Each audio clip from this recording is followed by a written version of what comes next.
Hello everybody and welcome back to my channel. Welcome to my stream if you are new.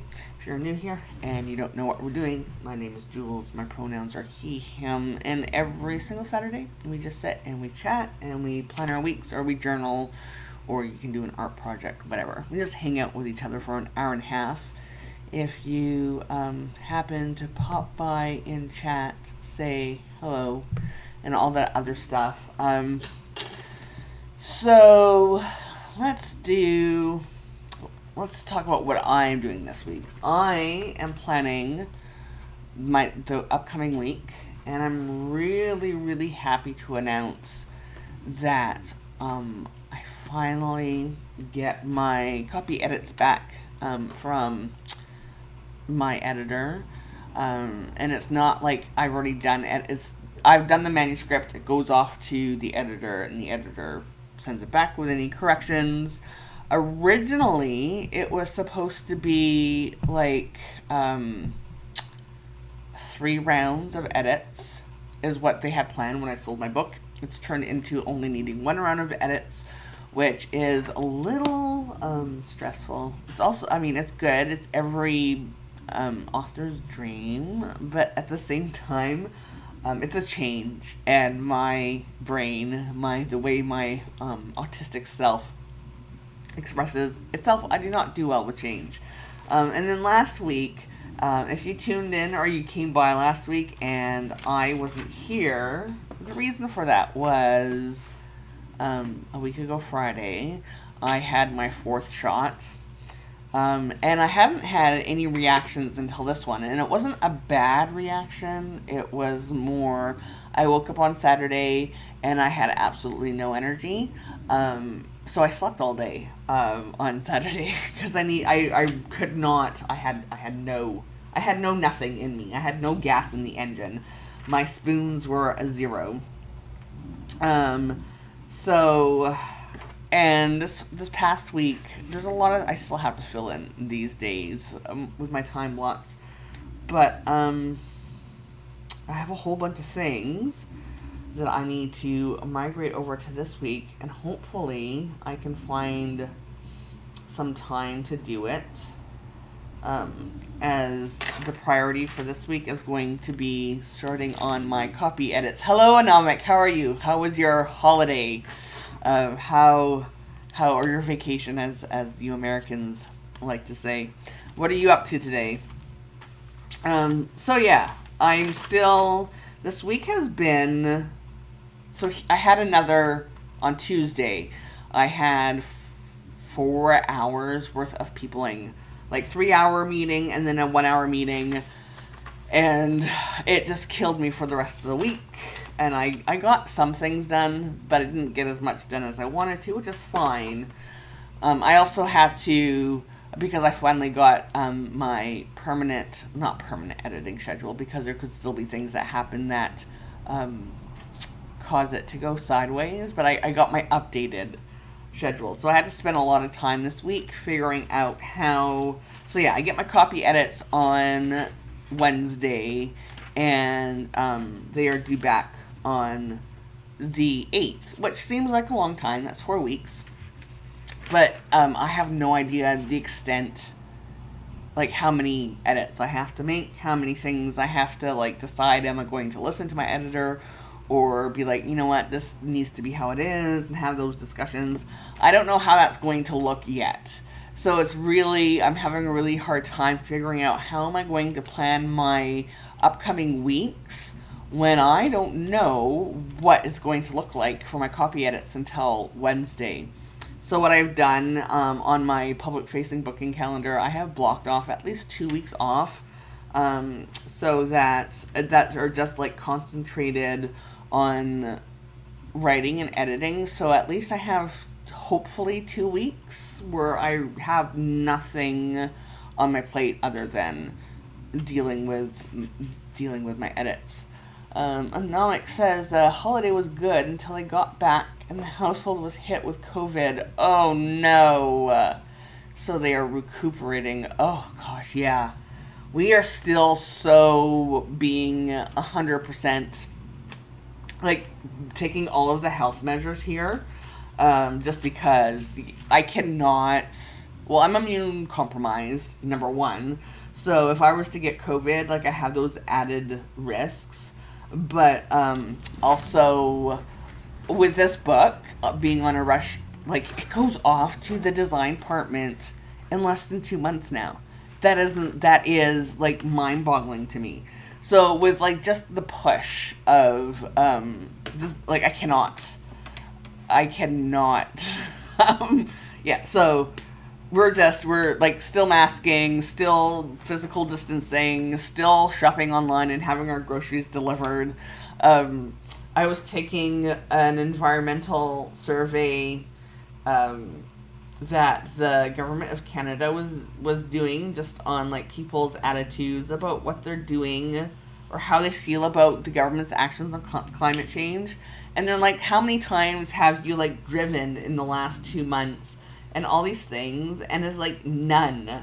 Like, I think I've left my house once in the last 2 months, which for some people may be cause stir craziness. I'm actually like I'm very introverted and very much a hermit. So it's nothing really to stay home, but yeah, it's COVID, man. That is still number one fear. There's a lot of it in the wastewater at the moment. Hospitalizations are still like not terrible, but yeah, it's not fun. And so you have my sympathies on that. So yeah, they were taking all the precautions. That's the thing about these. Yeah, so Anomic is saying that they took all the precautions, and I do not doubt that. That's the thing about this variant. So, there's two variants going right now that are both escaping like precautions, because if only like one person is masked and the rest, like everyone needs to be masked for masking to be properly efficient. And so with everybody like just acting like the pandemic's over, and then we have these variants that are escaping testing, like the at-home rats, because those at-home tests were not meant to be testing for the current variants going around right now. So yeah, it's super difficult to, unless you have the ability, and I recognize that it's a huge privilege that I have the ability to stay home and not go anywhere unless I absolutely have to, like for a doctor's appointment, or like I have my yearly tumor MRI coming up in a few weeks. So that kind of stuff is, yeah. So that sucks. That really, really sucks that you got COVID. I know somebody who just got COVID for the third time, and I'm a little bit like totally worried about like what does that mean in terms of long COVID, because like the more, I'm looking for a color that I cannot seem to locate. The more you have, like the more times you are infected and reinfected, the greater your chances of developing long-term complications. Yeah, so places you go, some are not masking at all. Exactly.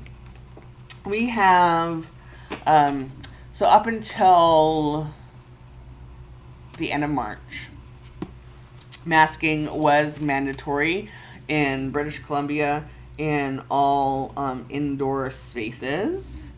And then come the end of March, the government decided masking is going to be highly recommended in indoor spaces, but it's optional now. So, of course, right now, Anomic can't smell or taste, which sucks. Yeah, absolutely, because food's gonna be, yeah, that is horrible. I mean, ugh. That is just, you have my hugest sympathies. But yeah, so the government made masking highly recommended, but optional. Workplaces are allowed to dictate masking. Like if I have to go onto a site to do a shoot, then everyone has to be, anywhere I go, if I'm not shooting in my home studio, everyone has to be masked. And if they aren't, then too bad. I'm not gonna do that. But again, it's like people have decided that the pandemic is over when it's not. And it's really, really, it sucks. It is like all sorts of suckage. So, yeah. What else can I tell you about my week? So, it was we finished watching Inventing Anna, which thing I don't understand about that is why did they fictionalize some of it? And I know Shonda Rhimes kept as true to the story as possible, and parts of it she had to fictionalize because she didn't have a full story. But it's still one of those things where that story was like bananas on its own. It did not need to be fictionalized. So that makes no sense to me. I've got to move. Hold on, I'm figuring something out. So, today's my mother-in-law's birthday. But yeah, what else happened? Yeah, not really. I think we're going back to this and this. Yeah. I don't really know what to say about this week because it's been kind of, it was a tiring week. Nothing really exciting happened except for I had to take a lot of I finally got my edit schedule. I mean, that is interesting. We finished watching Inventing Anna. We finished watching, last night was the last episode of the Julia Child show. And it ended, it was a nice ending. It only covered her first year of her, like, when she started the French Chef cooking show. So it was a nice ending. Oh, we started watching, Strange New Worlds, Star Trek Strange New Worlds premiered this week, and I am so happy. I love all the other Trek that has come out over the years, but I am extremely happy that we're back to episodic Star Trek, and it hit all of those spots very, very nicely. And I'm pretty sure that Captain Pike is going to be my favorite captain. Just because, to me, he is the perfect combination of Captain Picard, Captain Kirk, and Captain Archer. And so, yeah. That was nice to have that happen. I feel like I should have written something down. Like, I feel like I'm forgetting to tell you all something. Because, it's this week, not really much anything exciting happened other than I'm preparing to get my cookbook edits back. Is there anything I can show you in my journal? Let me look at my journal. Oh, so I just finished developing a recipe for, it is the best of all three. Absolutely, yeah. So I just finished developing cherry cobbler for the air fryer, and I need to thank whatever person first decided, you know what, I'm going to take the thing that Americans call biscuits of the buttermilk variety and stick them on top of some fruit that has been left pectify, like create pectin in sugar. And we're gonna bake that, and we're gonna call that dessert. So whoever invented cherry cobbler, thank you. That was, I don't eat sweets, normally, only because I prefer savory things. Not salty, but savory over sweet. It's just a preference thing. But a cherry cobbler is that perfect mix between savory and sweet. So if you are ever going to find yourself zesting a lemon or a lime, here's a pro tip that I can give you. Freeze your lemons and limes before you zest them, because it makes the zest more flavorful and more whatever flavor it is you're introducing. It makes it a million times more flavorful. And after you allow same with the oranges, any citrus that you need to zest, freeze them first. And then also, if you leave them and then zest them when they're frozen, and it makes it a lot easier to zest. Number one. Number two, it makes it juicier easier to juice by hand once you let them defrost. Namek is asking, is 1 round of edits better because that means there is less to change? Theoretically, yes. Because they were expecting 3 rounds, and most manuscripts that they acquire require 3 rounds. Usually because the publisher, the publisher, like the role, not necessarily the editor, feels that there is gaps missing, and so the author needs to write more to fill in some of those gaps that are missing. Normally there's errors, not errors, omissions, things, writing out recipes for cookbooks is a skill. And first-time cookbook authors typically do not know how to write a recipe for a cookbook. And so that also makes the editing process longer typically, because there is all these changes that need to be done typically. So 3 rounds is what we were expecting. I handed in my manuscript, it was 2 months ago now, right? March 1st? Yeah, March 1st, so that's 2 months ago. The publisher and the editor overlooked it. They never got back to me saying there needs to be any gaps filled in. Edits were supposed to begin in April. They didn't. That's when the 3 rounds, and now I don't get my edits back until, and we're just doing 1 round. The feedback was, and I didn't ask too many questions.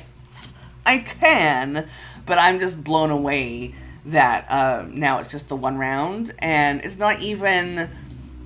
So it's, here, let me see if I can, let me get my Gantt chart out to make this, hopefully explain it. So I get the edits back, and I have to track changes, and there's room for discussion. If the copy editor recommends a change, and I don't quite agree with it, there's room for negotiation. So originally, this red line is the updated. So so I get them on the 11th, on Wednesday. They go back. I send them back to the editor on the 8th. And then from the 9th to the 13th, which is only 1, 2, 3 business days, basically. There's also the weekend. It's the copy edits complete. And in those 5 days, it's any last minute questions I couldn't get resolved with the editor or whatever. Then we have these 5 days a really, really quick turnaround for last minute questions, queries, things that need clarification. So it's bang bang. And then from the 13th to the 24th of June, the managing editor then is going to be tagging the manuscript with, there's special tags and codes and stuff that they put in the manuscript before it goes off to design at the end of June. So that's really, really fast. And normally, it's these rounds are normally 2 weeks long, and there's 3 of them, and then this. But yeah, so it's all being done in 1 round. And that's based on feedback from the copy editor. It's not even going to, normally it goes to, developmental editor and then copy editor, and mine skipped the developmental editing part and went straight to copy edits, which is spelling, punctuation, maybe a drop word here or there, like that kind of stuff. So that basically, I mean, typically, but I don't know really, because I didn't ask for clarifications. I just know that, yeah, it is a really short turnaround. Yeah, so I'm kind of having a little bit of like, that was my big thing this week. When it's funny, I said nothing really big happened. This is a big thing that happened, and I'm still trying to wrap my brain. Like, I had to correct things. Even the timeline, once we go back to the proofreading round, when we get the first, like, uncorrected proof, it's going to be September 5th. That time frame is a little bit longer than was originally scheduled. And then the second round is a much shorter than it's supposed to be. And then there's no third round. There's just final checks. And originally there's supposed to be 3 rounds of proofreading as well, and they've decided that it only needs 2. So I'm assuming this is all good news. Anomic is saying that just means you did such an awesome job that they could fast track it. Yeah, so I mean, that's what I'm hoping. Like, I don't want to get my hopes up too much. I mean, it's still, the overall schedule is still the same, but it means, like, a lot of my time that I had already booked out and chunked out into my timeline has been shortened. So I'm going to be spending less time on the book than originally planned. And then it's going off to the printer. I haven't written in here yet, but it's going off to the printer on December 3rd, which means that pre-orders, I mean, that's also around the time that pre-orders will, if everything goes well. My managing editor did say there is some room, like, for illness and whatever. If I need an extension for this first round, let them know, because they have shortened the time period in some places. There is some room to maneuver, because, yeah, originally we were going to be doing copy edits all the way until the 15th of June, and now it's just until the 8th. I mean, so there's, like, that whole week that I have wiggle room if I need it. I'm hoping I don't, but if I need it, if this like, complete the edits, if this turnaround, this quick little back and forth, if more time is needed in there, we have it. Because there's also these days at the end of June before it goes. The first is a holiday, and then it's the weekend, so it's going to design on July 4th. So we also have this period here that if we have to run over, it's not a big deal. Once it gets to design, though, it's pretty much, I mean, barring more supply chain issues, more paper shortages, more all that other stuff. Yeah, so I'm going to have, and then sometime over the summer, they're going to be giving me 3 or 4 different treatments, and a treatment is basically a mock-up of different design options. And I get to give my feedback about what I like, what I don't like. If there's, like, some little design changes that I think may be beneficial to make it more usable for disabled people, I have my chance to give input into the design. Yeah, and then it gets, like, finished designed, and yeah, it's so fast. And normally we'd still be writing. I mean, yeah, this is super fast. So yeah, I've had to do a lot of stopping and pausing and thinking about how I'm going to manage this without exactly knowing too many details. They also the design department and my editor, my images were like 100% accepted. They were described as primo, which is nice. So I got feedback on my images, and no news is basically good news. And I could have absolutely asked for, like, does this mean the changes are going to be relatively simple, that there's no big huge, like, developmental edits that need to be done? Because that's really the thing that is like the biggest, is when they're like, you know what, you need to rewrite this whole entire section because it doesn't work. And there's no way that would work in a 4-week turnaround time. So yeah, that's my week. I mean, that's it's stressful, but in a good way. I mean, it's not like I'm like, oh. I mean, I did joke that I feel like, you know what, my contract says 3 rounds of edits, so you have to give me 3 rounds of edits, because my autistic brain does not do change well at all. It doesn't matter if it is a good change, and I think I did this in the wrong week. Yes, I did. Oh well, that's pre-marked for next week.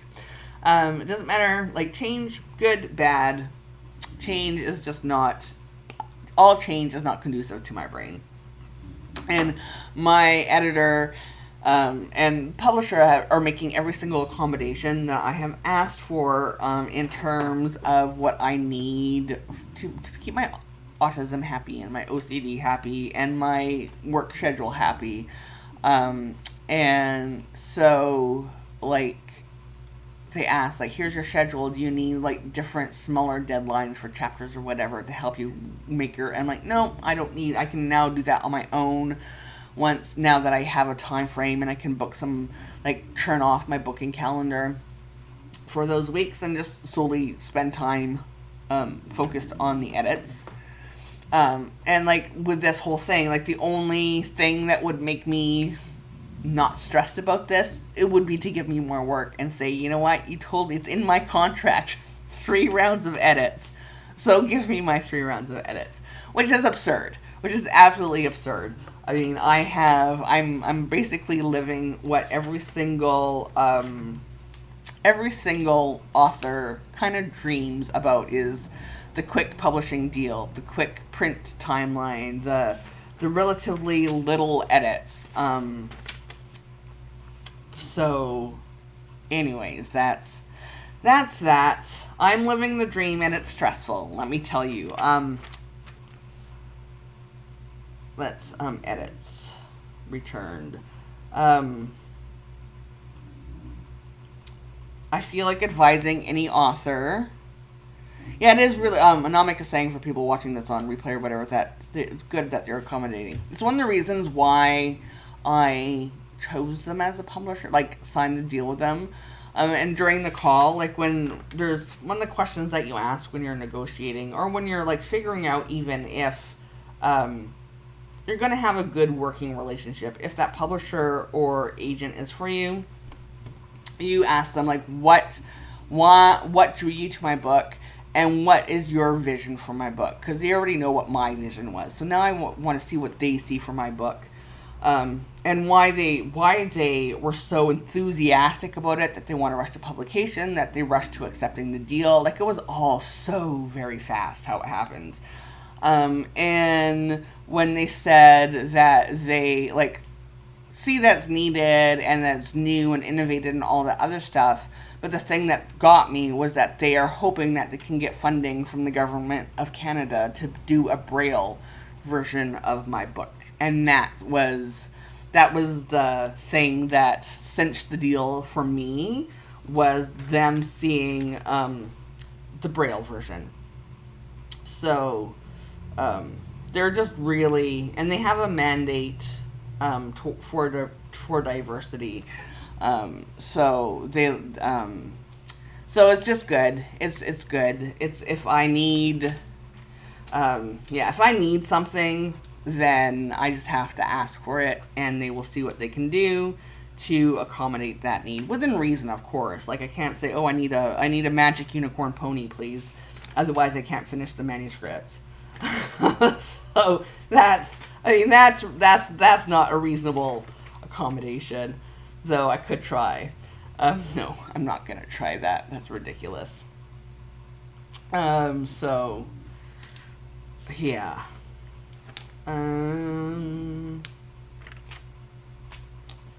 What else do I have? What else can I tell you about my week? We're finally going to be starting Snowpiercer. again, we put a pause on it because they were, I don't know why, we like to binge watch. We don't like waiting for the weekly things, except for things like Star Trek or whatever. And so we watched the first 2 episodes of season 3, and then we put a pause on it until the season was over. The same thing with Euphoria. We still have to catch up on Euphoria because we paused that. I need to finish this. Oh, no, that's today. I woke up at a 3 today, I think. Yeah. I should look at this. Oh, that's the wrong month. I need to add some typewriters to this. Have I done? No, I didn't do that. Didn't do that. Oh my goodness. No, I didn't do any of that either. What am I cooking this week for my food days?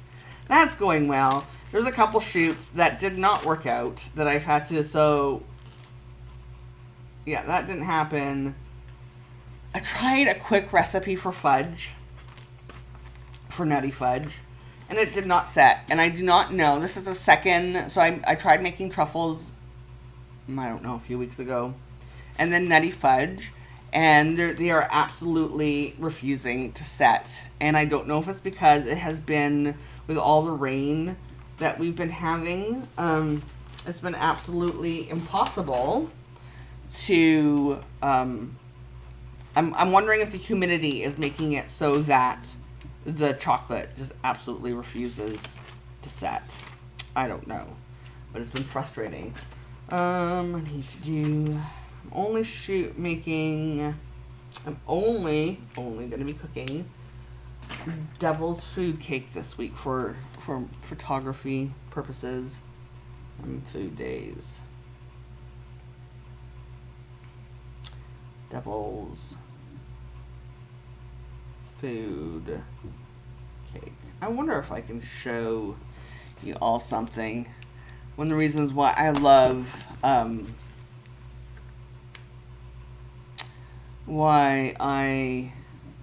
food photography, or just photography in general, is how with some small changes. Yeah, it's been really rainy here. Really rainy. There's been some parts up island that have gone from rain to hail to snow to rain to sunny within an hour of each other. There's like this cold front that has been stalled on top of us. And then El Nino has been compounding the issue. So I think where do I need to find this other account? So it's been very rainy. It's unseasonably, yeah. So it can affect the chocolate. Okay, that's good to know. Yeah, it's been very rainy, unseasonably cold, and it's always like, normally I would not need to be wearing a sweater because like the heat is on, but because there is just so much moisture in the air, I get chilled to the bone. I'm hot. Well, I'm also cold at the same time. As that type of humidity that we get here in the Pacific wet coast, it just wets you to the bone. Everything gets wet. It's gross. People are always like, oh, we want to live in the Pacific wet coast because you all don't get snow or whatever. But our winters are, it's so humid that you get wet right down to the bone, where like at least snow and winters back east, it's dry. And so you stay dry, and the cold does not get inside of you like it does here. And I know this because I've experienced both. And it's a completely different type of cold here. I'm just waiting for this to sink, and then I can show you something. Come on, sink. It might take a minute. So, let me start my to-do list. Let's do this. There are so many things that I did not get done this week that I was hoping to, like my filming the flip for April. And I got some really cool things that I want to show people. Okay, cherry cobbler. So yeah, this is what I like about food photography. So there's this cherry cobbler image that I shot. Oh, it's all like blown out. And was there a way to like not blow it out with the automatic focus? This is normally isn't blown out. It's like nice and brown up there. But so here's one image. It's not blown out like this in real life. And if you want to know how I have the cherry cobbler like that without it falling apart, it is making sure you have the exact right amount of sugar, cornstarch, and lemon to have the cherries like have the pectin form to create the glue. And I cooked it in cheese, like a springform pan in the air fryer. And so I was able to take off the sides of the springform pan, and I prayed that it would stick, that I let it sit long enough, and it did that. So here's one image, and you can, like, it's light and bright, and you can taste the lemon, and you can taste the cherry. But then, like, with some simple changes, it's the exact same shot, except for I changed the background, and I removed the plate. And I just like how with food photography, you can tell two, like, this tells the story of the bright flavors, and this tells the story of the richness of the buttermilk biscuit that I made with cornmeal, as well as regular flour. And anyways, I'm having fun. I'm having fun doing the food days shoots, and just figuring out different ways to shoot things that we see all the time. Like I search for cherry cobbler recipes, and normally they are like top down and pieces, like you see the top, and it's like slices and stuff missing from the top, because getting it to stay together like this was scary. Like, this was actually the test shot, and I decided I'm going to keep it because I put it on a plate and I took off the springform pan to be like, okay, are you going to stick? Like, and if you're not going to stick, I have to completely rethink how I'm going to approach the shoot. And so it was a risk, and it's been fun doing this and figuring out different ways to shoot things that are commonly shot, are shot all the time. New, interesting ways to do it. So, yeah. I gotta do my April flip. Hopefully this week. I might have time to do that on Tuesday, actually. What else do I have to do this week? Oh, I have to let my patrons know that I have new artwork for sale. Patreon post. I meant to do that last week. But again, my week was just... do you post the food days? Yes, I do. I post the food days on my photography Instagram, which is Polaris Creative Food. Let me bring that up. And it's like twice a week. The next week and the week after, there's only one. Yeah, so Polaris Creative Food. Let's get you focused, please.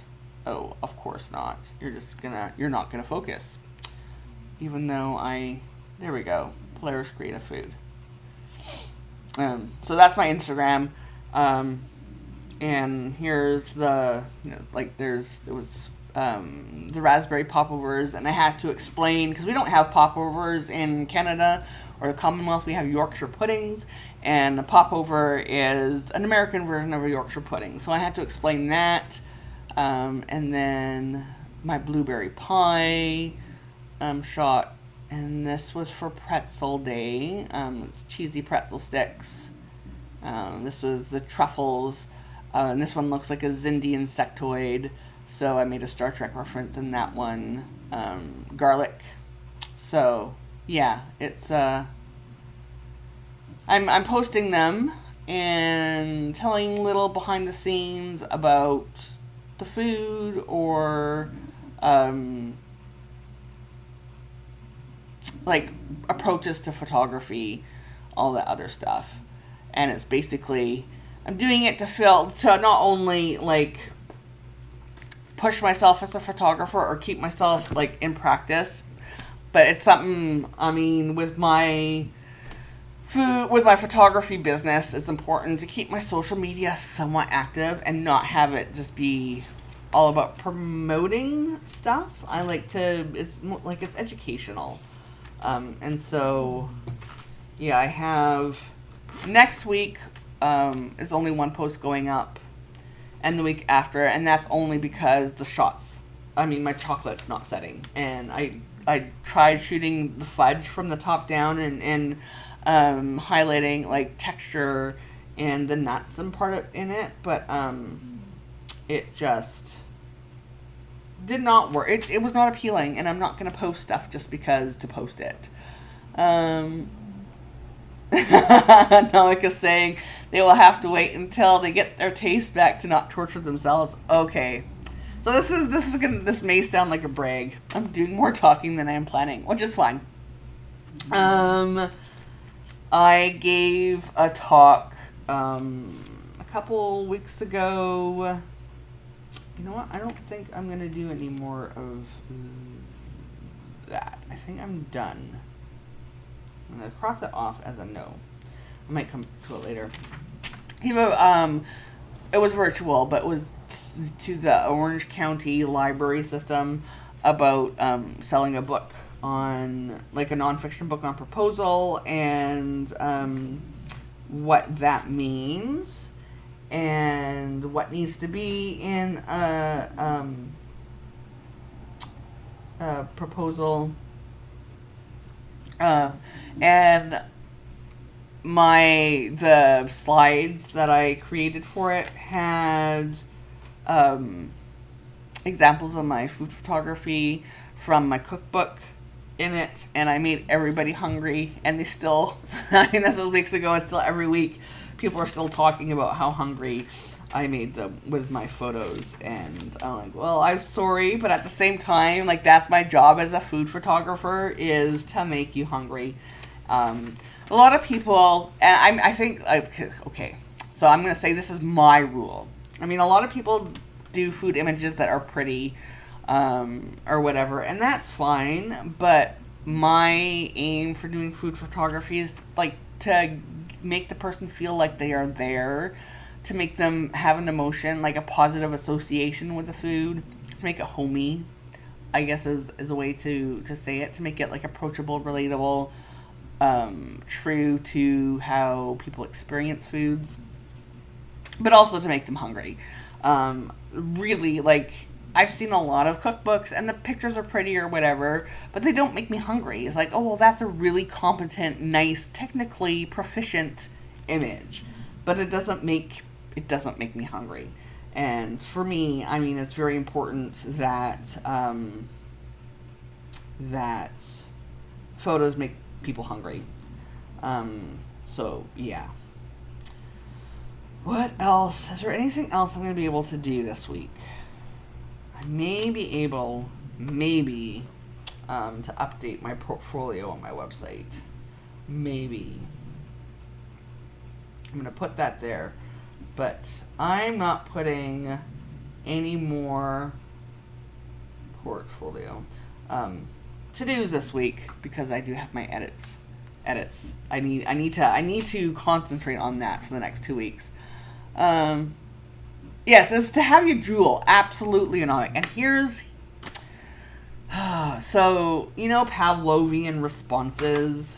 It's really funny that, I mean, I have beagles, and you just have to, like, open up the pantry door, and they start to drool, because they know that a treat is possibly coming soon. But it's after working with food for so long, especially with recipe development, it's now a thing that happens to me, like, really strongly. I start to salivate when I start even thinking about the foods that I'm about to develop, when I start thinking about how tastes might pair together. And it's interesting to experience, but at the same time, that that salivating effect that I have when I am developing a recipe, or when I'm even thinking about, like, I don't even have to, like, have the food in front of me. I just have to be thinking about it. That's the response, exactly, that I'm trying to solicit in people when they see my photos, is them be like, oh, I can taste it. I can imagine the way it's going to feel in my mouth and all that stuff. So, yeah, that's a good way to say it. Is I want to make people drool. And not all images are going to do that. I have days where I'm not at all happy with anything I have shot. There's a couple images in my cookbook. Oh, it's right here in front of me. There's a couple images in my cookbook that I told them, you know what? If you need to cut some images for page counts, because the book has to be specific amount of page, like, can't go over how many pages for printing purposes, you can cut these images, because while they are competent, they don't make me hungry. They're okay. I'm not 100% happy with them. And they're like, what do you mean? These images are really nice to look at. I'm like, but I don't want pretty pictures. I mean, anybody can take a pretty picture. I want a picture that makes the people hungry. That makes them like, oh, I can taste that. I can feel it. I know exactly how that's going to play in my mouth. I have no appointments this week. That's the week after. Oh, so You Thinking Condensed comes back this week. Oh, I'm so excited about that. So I can put my breaks, should be, across the same time. Felt like saying to my managing editor as well when they gave me my schedule this week, was like, you know, if the copy editor is... Oh, that's the wrong time. If the copy editor is done with my edits early, I don't mind. Like, with my editor, you don't hand anything in early. It's like, so even if I finish my copy edits before June 8th, I don't hand them in until June 8th. That's just how to keep everything on track so stuff doesn't get lost. Every author has their own specific, like, to them reserved deadline dates so that things can be dealt with in proper time. But I feel like saying, you know what, you can give me stuff early, especially my copy edit, so I can have, but I didn't. I could have, but I didn't. I'm still not believing that this is happening, to be completely 100% honest, upfront. It just doesn't feel real yet. And maybe once I get the design mock-ups back, it will feel real. Maybe. I don't know. But it's not feeling real yet. I think part of it is because the whole process has been absolutely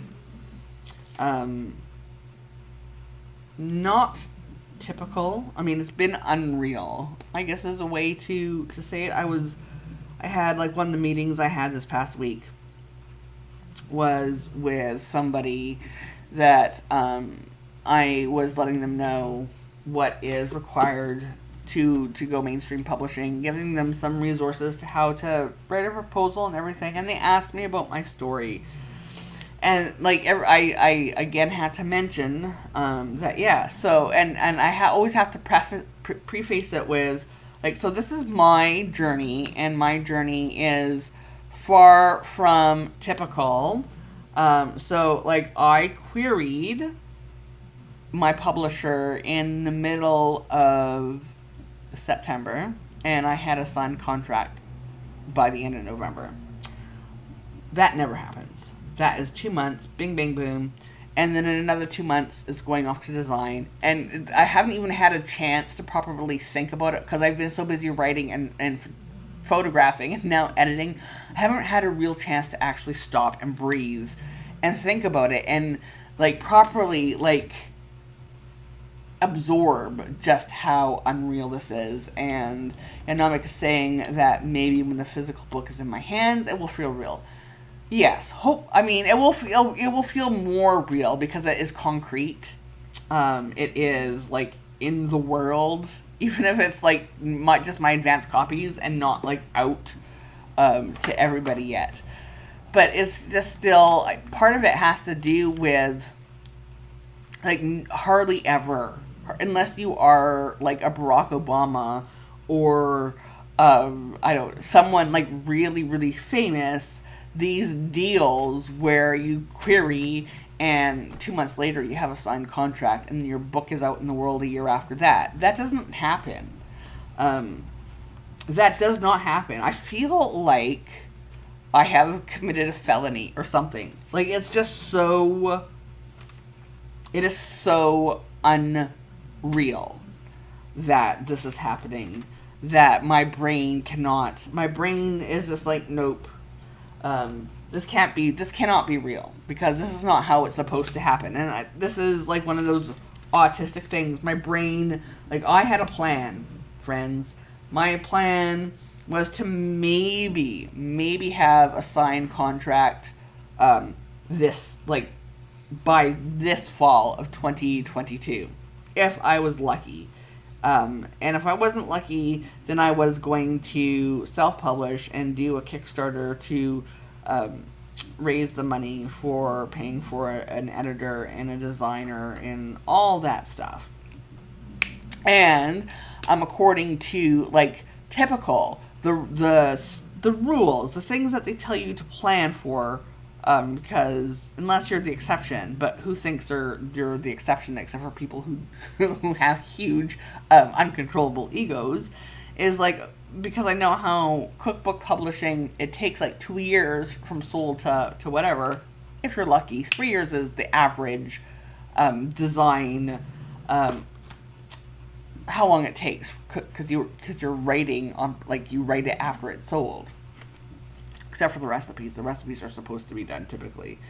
So if I was lucky, like best case scenario, my book was supposed to have been published in 2025. Best case scenario, like, and that was beating some of the rules about how long it takes for agents and publishers and stuff to, like, that was supposed to be the best case scenario. 2025 best case scenario, and my book is coming out spring 2023. So I mean, there's still that, and that little bit of this can't be real, because this doesn't happen. I mean, this my story is pretty much unheard of in publishing, especially these days where like COVID really set back timelines, and where once it would take like 3 months for an agent or a publisher to get back to somebody, it's now 6 months to a year is like the turnaround, just like from the time that you query. So it's been a wild ride, let me tell you. Let me put in my exercise days. There's been my exercise app has been really... I changed my schedule to wanting to exercise a little bit more frequently and more intensely, because 3 days a week was not doing it. And normally when I do that, it's like, okay, we're going to make you exercise 5 days a week. And it's making me exercise recently 6 days a week. Like, last minute, it's like... And so it's really difficult to plan my weeks for like, I have to add exercise here because it's telling me I have to exercise tonight. I don't know. Anomic is like, sometimes you just hit that sweet spot. Yes, it's true. Sometimes, like, there's always exceptions to the rules, even like the best case scenarios. And sometimes, like, you just, it's that whole preparation meets opportunity. There's no such thing as luck per se, because I would not have had like this lightning in a bottle experience if I wasn't prepared, if I didn't have a really solid query letter if I hadn't done the work, right? Like, the only reason why I was able to is because I did the work, I did the research, I really knew what was needed. I knew how to sell it. And if I hadn't done all that preparation, and if I hadn't, it was like you can't just go in and without the proposal and without the query letter and without this solid idea, it would not happen. these deal unless again you are like a Barack Obama and the publisher comes to you and says, "Hey, I want you to write this book." I mean that is now more like to get a publishing deal in nonfiction. You basically have to be a celebrity these days to have something that's not predatory, and so it's just one of those things where my idea happened to be like the perfect time for the market, and I hate to say this, but it is true. Part of the reason I think that it sold, and I put it in my proposal. I said it's too bad that, because I knew like 2025 was like, if lucky, this book would be published. I said in my proposal, it's too bad this cannot be published during the pandemic, because a whole bunch of people are about to become disabled because of COVID, and they could really use this book. And so, and part of me is like angry that we haven't done enough, where the reality is my book is going to be published while the pandemic is still happening, and while people are still getting like a mass disabling event. So that is part of it as well, right? Like, if there was ever a need for a cookbook specifically geared towards people who have disabilities that affect physical, energy, and executive function. I mean, like, those are the two biggest things about COVID and just any disability is you're drained, you have absolutely no energy, and you have no capacity for thought. And my cookbook tackles those two things. So it's great. It's great that circumstances are such that there is absolutely a market for my book. It also really, really sucks that circumstances are such that there is a market for my book. It should not be that way, as far as I'm concerned. I'm not going to put the rest of my exercise days yet because I don't know what my app is going to be. My app is just not... It's not giving me proper information. I may have to like decide my own workout schedule on my app, because it's like, ooh, I want you to exercise till you're dead. And I'm like, no, thank you. I don't think that's fun. What else? Oh, we have half an hour, and I'm still like coloring stuff in. What else is going on? It's gonna be nice. I'm looking forward to talking with you all next week. And being like, my hat keeps getting in here. I'm sorry. I'm sorry for that.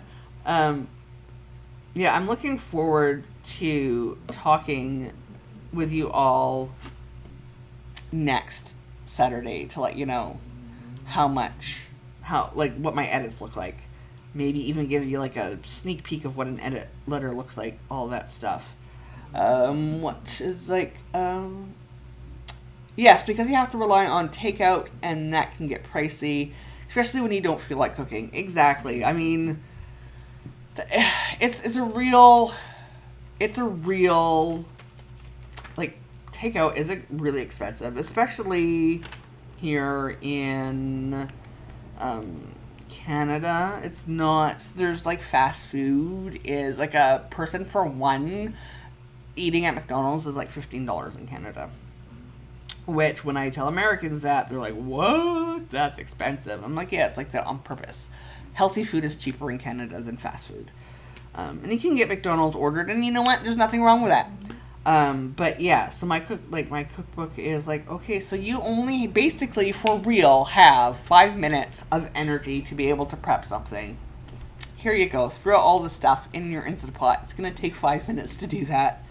and then walk away. And you have 4 or 6 meals. I even have one recipe that's like 16 servings of it, and then you can it, and then it's basically, and it's not, there's a lot of cookbooks out there are like, ooh, feed your family in 30 minutes. And the problem with all those cookbooks is they never take only 30 minutes. I mean, those big, if you're disabled, it's like an hour later and you're still chopping vegetables for those recipes. Because they don't factor in how much it actually takes to prep food. Sometimes I really wonder where people how people figure out the prep times in cookbooks, or even with like meal kits.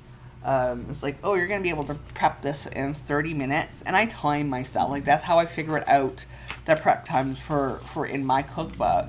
Was that I cooked them repeatedly over and over again. I had other people with other types of disabilities cook them repeatedly. We timed ourselves, and we figured out an average of how much time it took for people with a variety of different disabilities to prepare these meals.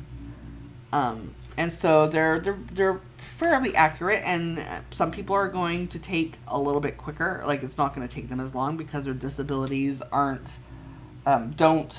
affect their mobility to the same degree. And there's some people where it's going to take slightly that much longer because they have, their disabilities are such where it takes them just that much, a little bit longer to prepare things. So, but at least they're going to be realistic. Like, if they're not going to be like, oh, this takes 10 minutes to cook, and then it takes like actually 2 hours to cook. So Navik saying that they like that America Test Kitchen will separate prep time, cook time, and rest time. Yeah.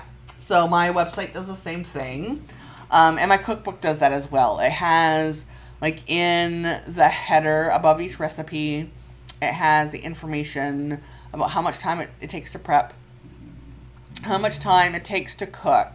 If there's any other things, like you have to wait around afterwards, that there's not too many recipes that have rest time, but they are like how much time you have to leave the Instapot for the pressure to natural release before you quick release the pressure. In the case of Instapot recipes, I also have information on like heat index for the spicier foods, so that people can decide, like, will I need to adapt this recipe so it's make it either hotter or not as spicy, depending on personal preference. I have information about how to store it, whether you can jar the food, and if you can jar it for how long under pressure you have to jar it for, or if it's better for freezing. And then calorie information, just again, so people can who have different special diets where they have to track macros, either because they're insulin resistant or diabetic or hypoglycemic, or they're on a high protein diet or whatever. They're able to meal plan knowing easily without having to like add extra information into a meal planning app. So there's a lot of information in my cookbook in the header section that is not in other recipes, and it is it's realistic because there's a lot of I've talked with a lot of disabled people who have, like, even America's Test Kitchen. I mean, they're great about including that information, but their prep times are rarely realistic for when it comes to cooking if you're disabled.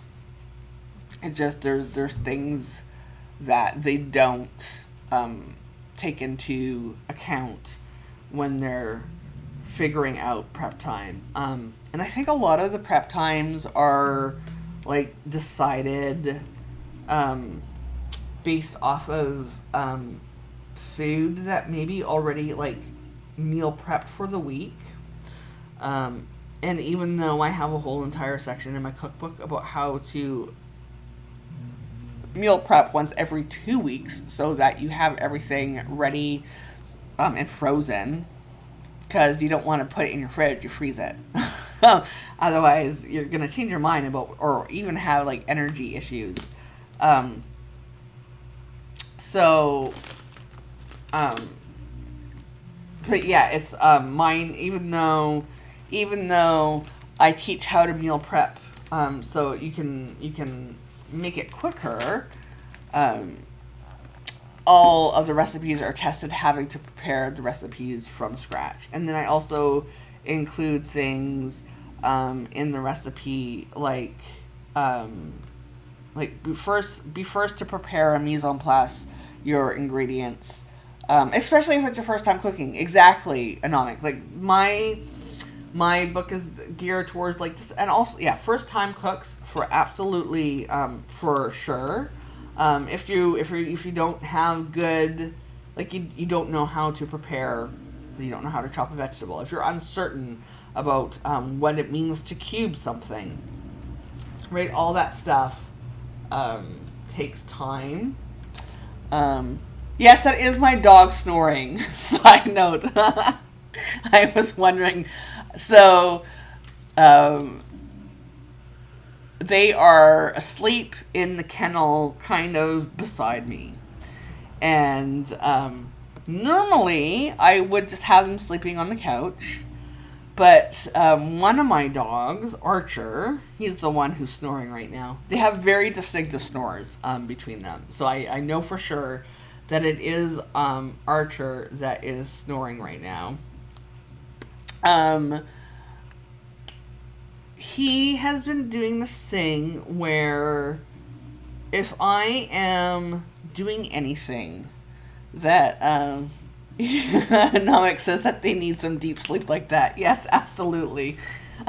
we can I might change the title of this like ASMR dog snoring in the title afterwards, because you're going to hear my dog snoring after the fact. But I think I'm going to make this an admin. No, it's going to be a photo shoot and cook day. I'm going to put that to food. Just to WG01. What was I saying? What was I saying? Was it important? I don't know. Crud. I got distracted there for a second. What was I saying? Talking about recipes, development, cookbooks, disability, cooking, new cooks. It's not coming back to me, and that's fine. Oh my god, these stickers are from Sticky, and the reason why I'm putting the dogs there is I don't know if I've mentioned it before or not, but my dogs are allergic to absolutely everything store-bought, so we have to make their food. And these are just the days to remind me that it's going to be an extra dirty Archer. Yes, I was talking about Archer. Thank you. Dr. May. So yeah, Archer has been doing this thing where even if I don't know what it is, but and maybe it's because he wants to create a new routine. Because normally when I am cooking or shooting, I put the dogs in the kennel so that they can sleep while I am like busy doing other things, so they're not underfoot, not getting into trouble, not trying to steal the food off of my photography service. You know, not being dogs. And ever since I started putting them in their kennel while I do things like cook or shoot, or I'm not working at my desk, or I'm not in a meeting, he has decided that if I look at all like I am busy, then he needs to be put in his kennel. And if he doesn't be put in his kennel, then he will get on top of the coffee table, and he will steal a remote control, and he will go into one of the kennels, and he will sit there with the remote control between his legs, waiting for me to get him out of that. Like they have their separate kennels for eating, and then they have a kennel that they sleep together too. So he goes into his brother's eating kennel with a remote. It's also their cool down kennel, and all that other stuff. And he'll be like, you need to take the remote from me, and you need to put me in my sleeping kennel to go to sleep, because if you don't, I'm going to keep stealing stuff, and I'm anxious. All of a sudden, he's like anxious to be left alone on the couch to sleep when I'm working. He wants to be put in his kennel, and he will misbehave. It's not really so much misbehaving, because he's purposely doing this behavior to get my attention, to meet his needs, and his need is to be put away. And I just find it so bizarre how, I mean, it's fascinating. That's one of the things I love about beagles, is they have the intelligence of like a 5-year-old. And they behave like a 5-year-old forever. And it's one of those things that you need to know. Beagles are great and they're amazing and they're smart, but you need to know that if you get a beagle, you're going to have a toddler forever. And toddlers are a bunch of work. I mean, at least when you have a human toddler, they grow out of it. It's a fleeting phase. But with a beagle, you have a toddler for 15 years, and and they test their boundaries. They like boundaries. They're very treat motivated. They're easy to train, and they're very much creatures of habit, and they love their habits, and they will create new habits for you. If you change your behavior, they're like, okay, well, we need to do this thing now, and this is now like our routine. And so I put them in their kennel like 3 times and now he's decided this is our routine now. And if you do not do our routine, I'm going to make sure that you do our routine, because I will steal the remote if you don't do this. So yeah, that's Archer. Ziggy, he is very laid back. Archer has motivations, and he knows his motivations. Ziggy's a bulldozer. Ziggy pretends, very testing, yes. Ziggy pretends he's sweet and innocent, but he's like the sibling who's like going to get their other sibling to do the things for them, so the other sibling gets in trouble. It's like that type of dynamic that goes on between them. And it's funny. But Ziggy, he does his own things that are very beagle-ish, but he does it in the low-key, I'm going to let Archer do all of the work, and Archer's the one that can get in trouble for it if there's any trouble to be had. I don't know, they're fun. Yeah. And they're snoring. Oh. Wait a minute. I think they're both going to start up soon. Ziggy, I just heard him snorting. What else? Oh. Want to hear something that's really weird, but I don't understand as I'm going through this. So we have this Brian Baumler dude, and by we, I mean Canada. Brian Baumler is like an HGTV dude, Canadian celebrity house builder, and he and his wife. I meant to ask what kind of pencil board this is with the elastic. So this actually came with the Jibun. When you buy the Jibun Techo starter kit, it's an A5 Slim. And when you buy the Jibun Techo starter kit, it comes with the Jibun Techo starter kit. And so, or did it come with my dailies? I'm pretty sure it came with the starter kit, which is the weeklies, the life, and the idea is the starter kit. But I think you can buy it separately on its own via jet pens, maybe. But yeah, that's where this came with this as part of the kit. So if you ever decide to get a Jibun, but yeah, it's the A5 Slim. So if you were to show like in the regular A5, Let me see if you can, how can you see the size difference? So, the height is the same, but it's like, there's that 1 inch difference, like slimmer, is the difference with the A5 Slim, which, it's a good size. I like it. I like the A5 Slim. I think more than the better than the regular A5. They have their pros and cons, is basically what it boils down to. So yeah, Brian Baumler, HGTV Canada person. Check it out on JetPens, yes. So he and Sarah, his wife, they bought a resort in the Bahamas and they renovated it and all this other stuff. And it was like the #1 HGTV showing on HGTV Canada. And it did so well. HGTV, wow, that is difficult to say. HGTV America decided that they were going to pick it up. But the ridiculous thing about this, they have decided that they need to rename it to Renovation Island. Because I guess it can't be, like, you can't have TV shows named after a Canadian. I don't know the logic, but there's a lot of, like, media in the United States, like, they blur out the Canadian flag on the Canada arm because, heaven forbid, Americans know that part of the space station is Canadian and built by Canada. Like, it's an actual real thing.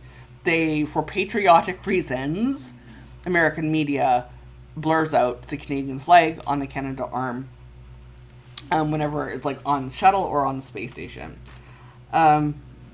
And so yeah, they renamed it Renovation Island, and then because that did well in America, and they also edited it down from 1 hour to half an hour for an American audience, which makes no sense to me. But then they also decided that, oh, you know what, Americans seem to like Brian and Sarah, so we are going to start showing other Brian Baumler and Sarah Baumler shows on HGTV to Canada, but again, so there's a HGTV Canada show called Brian Inc. because that's the name of the company and it's a construction company, but then HGTV America decided that needs to be renamed to Renovation Inc. And please, somebody needs to make that sense to me. Like, American audiences are not so, I feel like it's very, patronizing, maybe the word. It's like, I don't know. I think it's ridiculous to think that American audiences are not going to tune into a show because it's named after a Canadian person that they don't know the name of. I don't know. It just is weird to me that they would do that. It makes no sense. If the show's popular, it's going to be popular, I think, regardless of the title, and you don't need to, so that's my beef. It's like, why rename the show and why cut it down from the full hour to half an hour? It's bizarre. I think we might be done. Snowpiercer this week. How many episodes are there in this season? I don't know. I feel like I'm forgetting something. This week has been, like, I'm catching up with myself. It feels like I'm catching up with my my brain is like went one direction so hold on. And now it's like, heard someone talking about having to put names through legal, so they might have to do something to do with copyright. I don't know. No, because it's all the names. I'm really sure. Because part of the Baumler brand, so like Brian and Sarah, their whole brand has their name in it. Whether it's their construction company, Americans have short attention spans. That could be part of the reason why it was cut down. But the name change doesn't make sense because I can almost guarantee, because it is the Baumler's production company that owns the copyright. They license they're licensing it to HGTV, and their whole entire brand is centered on their name. And so for their name to be removed from their branded content for American audiences, it just makes the most, like, it just does not make sense. Why HGTV America would be like, we need to change the title of this, when I am pretty sure that the Bombers would be absolutely, because their whole entire brand revolves around their names. So right now they are living in Florida and renovating a house in Florida because they need to be basically a hop, skip, and a jump from their resort in the Bahamas. And they sold their house in Canada, and they plan to move back here at some point. But while they're in the U.S., Sarah, which is the wife, started a design company stationed in Florida. And again, it's like Sarah Baumler Designs or something like that. And so they need people to know their name in America for them to be able to get American business. So, like, that's why I think it's a HGTV not trusting American audiences rather than the Baumlers, since part of the most recent season of Island of Bryan / Renovation Island is all about Sarah starting her American company, or her company, like her design company in America, and getting like brand recognition for it. And Anomic is Candace Olsen, the same name-wise there as Holmes and Holmes. They are, yes. And Holmes on Holmes, like Mike Holmes is a big deal. Mike Holmes is like one of the most, like the OG home renovation, and without Mike Holmes we wouldn't have the Property Brothers, which are Canadians. It is very strange. We wouldn't have the Property Brothers, we wouldn't have Bryan Inc., we wouldn't have, there's like half of HGTV's content in America is Canadians. Who else? There is the couple, they're divorced now, but they were in Nashville. Masters of Flip, that was Canadian. But it takes place in Tennessee. There's a whole range of shows that are like Canadian talent. They are made with Canadian taxpayer money because all these shows get paid. We have a Canadian Media Fund, which is a federal government grant, so you can make Canadian content. And Canadian content can even be filmed in America because the hosts are Canadian and they talk about being Canadian, and it promotes Canada in some way, even if it takes place in America. So it's just weird to me. And all these shows, like, they started on HGTV Canada before they made their way to American HGTV. And this is the first one that has had, like, Holmes on Holmes. You know Holmes on Holmes, and that is Mike Holmes, right? Like, that's, you know that. They didn't change that to, like, what's the guy from PBS who, This Old House, right? Holmes on Holmes is the American or Canadian kind of like answer to This whole Old House, and they didn't like This Old House it. They kept Holmes' name on it because that's what sells it. Like, people are going to watch it for Mike Holmes and for his son's name that is escaping me at the moment. So yeah, it's just weird. And it's been every time I think about it, I'm like, this does not make sense to me. It makes absolute no sense. Everything is like the time of the year where everything is like wrapping up on television, and I have a list in here of different TV shows need to watch, but it's still one of those things where it's like, what do we watch now? That everything is like typical television. Everything is coming to a close. What else do I need to put in my journal? Oh, I gotta put this deadline up here. So, what do you have planned for this coming week? Milk deadline. Anything exciting? Are you still, recovery, obviously. I guess that's kind of waylaid everything, huh? Like, you can't plan for doing anything when you're still COVID. Do you have to do your rapid tests, your rats every single day to decide if you're able to, like, leave the house? Are you in quarantine? Even if it seems like the guidelines, Murdoch Mysteries is still on, yes. So, actually, the season just ended this last season. So we just finished up the season of Murdoch Mysteries, and it ended in a cliffhanger, and I'm very angry. I hate when they do that. There needs to be a law about not ending in cliffhangers unless it's a mid-season thing. We're going to do that with Grey's and Station 19 as well this year. I can already see how those two are going to end, and I'm not going to be happy about that. At least we know that Grey's and Station 19 have been renewed, so that's not a big deal. I hate it because they sometimes do it when the show hasn't been renewed, and then the series just ends on a cliffhanger, and it's never resolved. And it's just, no, let's not do that. But that just ended, and it's been really weird. I don't know how, I don't want to say anything spoilery, but I will just say that we are very disappointed with the writers and how they have been writing Julia the last 2 seasons. It's not been great.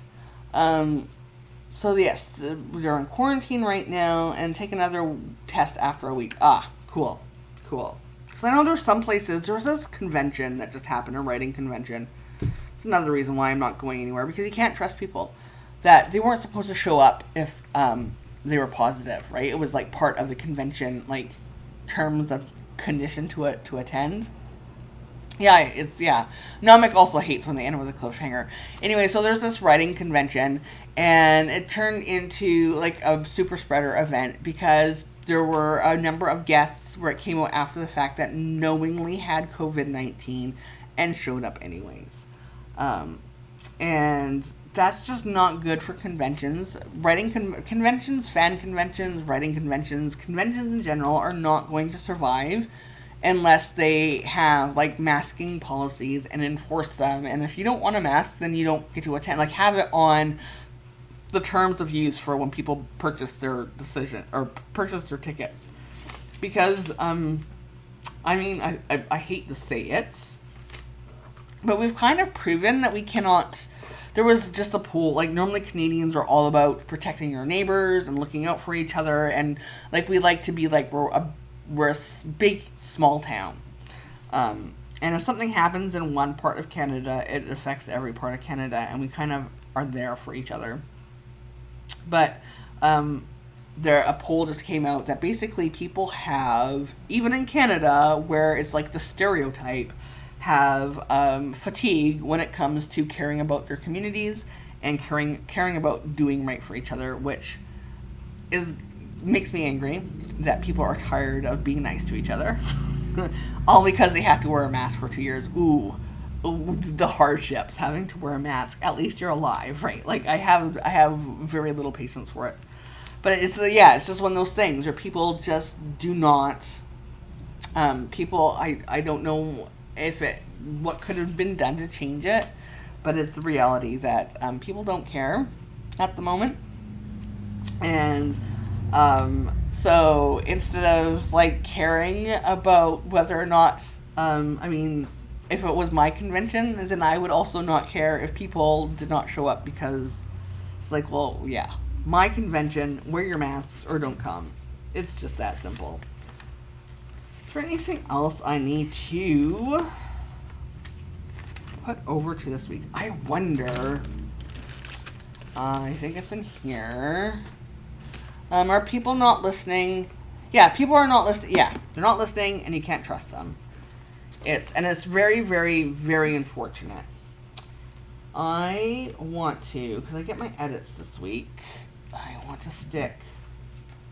This is the Sticky Club for me, the antique pack, and it is absolutely perfect, especially considering that I am like, look at this antique book. I'm all about my edits like for this month. It's all like newspaper and typewriter, and I mean this I might, some of it I don't, these ones I might not use, and they might go into my unhauls. And then it also had date numbers that were like postage stamps as well. So anyways, this month's theme from the theme, but I want to stick one of these typewriters. Oh, it has cameras on here too. How did I not notice that? And film. Oh my goodness. I just noticed the typewriters.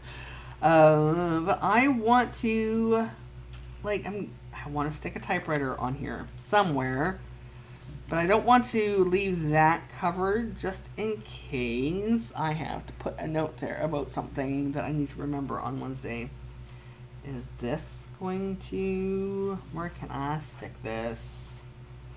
I know what, this will actually work. This is a good sticker to have to like signify that I do my edits this week. Yeah, I like the antique books too. I mean, this is really cute as well. Like, this is the trunk, the phone on it.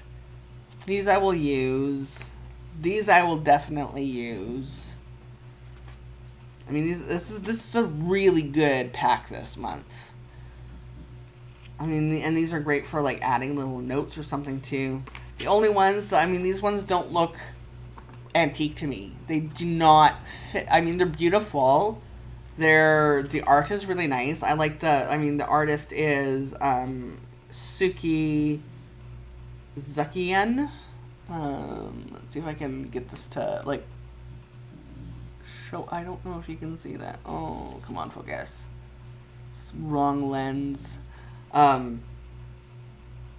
great. I mean, they're cute. They're anime. I might use them at some point for something else. They're not really my aesthetic. And they don't really fit in the vintage vibe. I feel like maybe these got packed by accident. I don't know. They just seem out of place to me. Which is not a criticism. They just seem, when it comes to the rest of the pack, I mean, it's just out of place. But yeah, I'm very happy. And then the stamp, because it also comes with a stamp, is a sign that says, "To the past."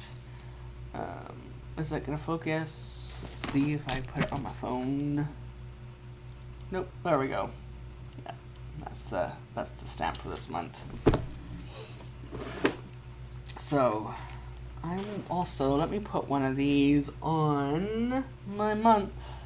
Oh, and it is time. I didn't realize that. I have about 5 minutes before my camera dies. So, yeah, unless illness comes up, maybe like 1950s vintage, yeah. So, unless something comes up, we'll be back here next Saturday, same time, 1 p.m. Pacific, 9 p.m. British Daylight Time, or it's like British Daylight Time, GMT in the fall. A thing that I wish like I had to cancel last week without notice because my vaccine wiped me out. I wish I had the ability to like let people know if that happens. But if for something happens and I don't show up, it's because an emergency, something happened. Who knows? So I am hoping to get my May flip shot and edited this week. But again, got copy edits. I don't know how those are going to look. So if we go a week without hearing from each other, you know why. I know it's like saying have a good week. Hopefully next time you can smell again. Yes, hopefully you can smell and taste again because food is, like, enjoying food is important. It really is. So anyways, I hope you all have a great week and I'll see you next Saturday, hopefully. Thanks for joining me and having this chat, and then we'll talk about my edits next week. So until then, have a good week. Bye.